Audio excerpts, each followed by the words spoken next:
আচ্ছা বাচ্চারা, কেমন আছো সবাই? আশা করছি ভালো আছো। আমিও খুব ভালো আছি।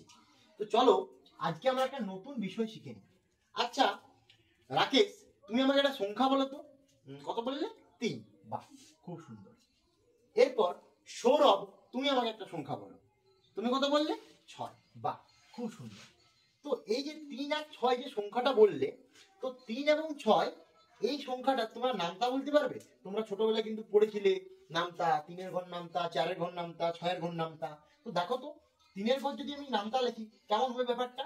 3 একে 3, 3 দুগুণে 6, 3 তিরিকে 9, 3 চারে 12, 3 পাঁচে 15, 3 ছয়ে 18। এরকম ভাবে আমাদের হবে, তাই তো? এরপর যদি আমি 6-এর ঘর নামতা লিখি তাহলে ব্যাপারটা কেমন হবে? দেখো 6-এর ঘর নামতা লিখলে না কি লিখবো? 6 একে 6, 6 দুগুণে 12, 6 তিনে 18, 4 ছয়ে 24। তো এই যে আমরা নামতা লিখলাম, এইগুলো কি বলে দেখি তো? এইগুলো একটা নাম আছে। যেমন এই যে 3-এর ঘরে আমরা কি কি লিখলাম? 3, 6, 9, 12, 15, 18, এদেরকে বলা হয় গুণিতক। এই যে আমি লিখে দিলাম, এদেরকে বলা হয় গুণিতক। আবার 6-এর ঘরেও তোমরা আমরা কি লিখলাম? 6, 12, 18, 24। এরা কি? এরা হয়ে গেল 6-এর গুণিতক। তাহলে কি বললাম? এরা হয়ে গেল, এরা হচ্ছে 3-এর গুণিতক এবং এরা হচ্ছে 6-এর গুণিতক। আমি নিচে লিখে দিচ্ছি। এরপর তোমরা আমার দুটি হাতকে লক্ষ্য করো।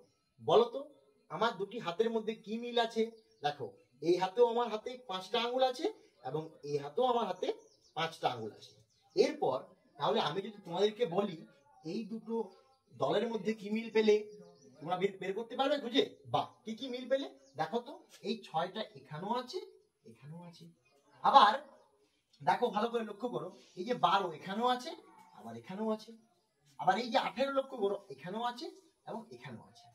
তার মানে আমার দু হাতের মধ্যে দেখো এই 5টা আঙ্গুল এই হাতেও আছে, এই হাতেও আছে। তাহলে আমি কি বলতে পারি? এই আঙ্গুলগুলো হচ্ছে এই হাতের সাধারণ আঙ্গুল, সাধারণ বৈশিষ্ট্য। সেই রকম এই যে গুণিতক বললাম যে 6, 12, 18, সেটা এই 3-এর ঘরেও আছে, 6-এর ঘরেও আছে। এদেরকে বলা হয় কি? সাধারণ গুণিতক। আমি লিখে দিলাম। তো সাধারণ গুণিতক কারা? এই যে 6, 12 এবং 18। এরপর দেখো তো দুটো আঙ্গুল লক্ষ্য করো আমার। বলো তো এই দুটো আঙ্গুলের মধ্যে কোন আঙ্গুলটা বড় এবং কোন আঙ্গুলটা ছোট? লক্ষ্য করো এই আঙ্গুলটা ছোট এবং এই আঙ্গুলটা বড়। তার মানে এই যে ছোট আঙ্গুলটা, একে আমরা কিন্তু একটা অন্য নামে ডাকতে পারি। যে ছোট হয় তার একটা নাম হয়, সেটাকে বলি আমরা লঘিষ্ঠ। কি বললাম? লঘিষ্ঠ। তো তাহলে এই দেখো আমরা যে কতগুলো সাধারণ গুণিতক পেয়েছি এখানে, যেমন 6, 12, 18, এদের মধ্যে সব থেকে ছোট কে? যেমন আমার আঙ্গুলের মধ্যে সব থেকে ছোট আঙ্গুল কোনটা? এইটা। এবং সব থেকে বড় আঙ্গুল কোনটা? এইটা। তেমন 6, 12 এবং 18, এদের মধ্যে সব থেকে ছোট হলো কে? এই 6 সংখ্যাটা।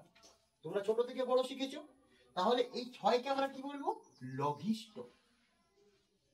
তাহলে এই 6 হয়ে গেল কি? এদের লঘিষ্ঠ সাধারণ গুণিতক। এইবার লক্ষ্য করো এই যে লঘিষ্ঠ সাধারণ গুণিতক বললাম, এই যে প্রত্যেকটা শব্দের আমরা যদি প্রথম বর্ণটা নিই কি দাঁড়াবে? ল দন্ত স আকার হয় হর্ষ। এটাই হয়ে গেল কি? আমাদের লসাগু। তাহলে আজকে আমরা কি শিখলাম? আজকে আমরা শিখলাম গণিতের লসাগু অধ্যায়টি। তাহলে তোমরা পারবে বের করতে লসাগু? এরপর তোমাদেরকে যে কোনো দুটি সংখ্যা দিলে তোমরা কিন্তু লসাগু বের করতে পারবে। কিভাবে বের করবে? দুটি সংখ্যার গুণিতকগুলো আমরা লিখব, এরপর দেখব সেই গুণিতকগুলির মধ্যে কোন সংখ্যাগুলোর মধ্যে মিল আছে। যারা মিল আছে তারা কি? তারা হয়ে যাবে সাধারণ গুণিতক। যেমন আমার হাতের 5টা আঙ্গুলের মিল আছে ডান হাতে এবং বাম হাতে, তেমন সেগুলো হয়ে যাবে সাধারণ গুণিতক। এবং সেই সাধারণ গুণিতকের মধ্যে যেটা সব থেকে ছোট তাকে আমরা বলে থাকি লঘিষ্ঠ সাধারণ গুণিতক বা লসাগু। তাহলে আশা করছি তোমরা বুঝতে পেরেছো। তাহলে বড় দেখি তো লঘিষ্ঠ সাধারণ গুণিতক বা লসাগু কিভাবে বের করব? আশা করছি বের করতে পারবে। তোমাদের হোমওয়ার্ক, তোমরা 4 এবং 8 এই সংখ্যা দুটির লসাগু কিন্তু বাড়ি থেকে বের করে নিয়ে আসবে।